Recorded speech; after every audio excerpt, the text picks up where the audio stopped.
Әлемнің жартысын жаулаған, ұрпақтары ғасырлар бойы бірнеше империяларды басқарған Шыңғыс хан қазақ па? Әрине жоқ. Сөзіме дәлел ретінде мен сіздерге бірнеше деректерді айтып берейін. Бірінші дәлел. Шыңғыс ханның тарихы жазылған ең көне тарихи жазба Моңғолдың Құпия шежіресінде ол моңғол тайпасынан шыққаны көрсетілген. Бұл жазба Қытайдың мұрағаттарынан табылған. Шыңғыс ханның қазақ немесе қазіргі Қазақстан жеріндегі тайпалардың бірінен шыққандығы туралы ешқандай тарихи деректер жоқ. Егер де сіздер басқандай тарихи деректер білсеңіздер, жаза кетіңіздер. Екінші дәлел. Шыңғыс хан Бүржіген руынан шыққан. Ол ежелгі моңғол тайпаларының бірі. Қазақ руларына ешқандай қатысы жоқ. Үшінші дәлел. Шыңғыс хан империясының аты Моңғол империясы болды.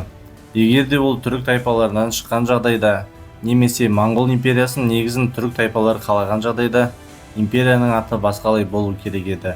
Төртінші дәлел. Шыңғыс хан 13-ші ғасырда өмір сүрді. Ол кезде қазақтар ұлт ретінде қалыптаспаған, мемлекет болып құрылмаған.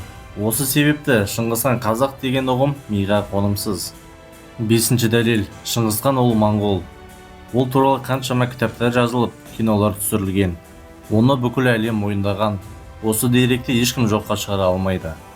Біз қазақтар қазақтың ұлы, қасиетті даласында біздің заманымызға дейінгі ғасырларда өмір сүріп, алтын адамды жасаған үлкен өркениет пен мәдениетті дамыған тайпалардың ұрпағымыз. Біздер керісінше өз жерімізде өмір сүрген тарихы мен мәдениеті бай бабаларымыздың мұраларын зерттеп, әлемге жар салуымыз қажет. Қазақ жерінде зерттелмей жатқан қаншама қазба байлықтар бар екенін кім білсін. Достар, егер де видео ұнаса, лайк басып, каналыма жазылуды ұмытпаңыздар. Ғаламторда қазақ тілін бірге дамытайық.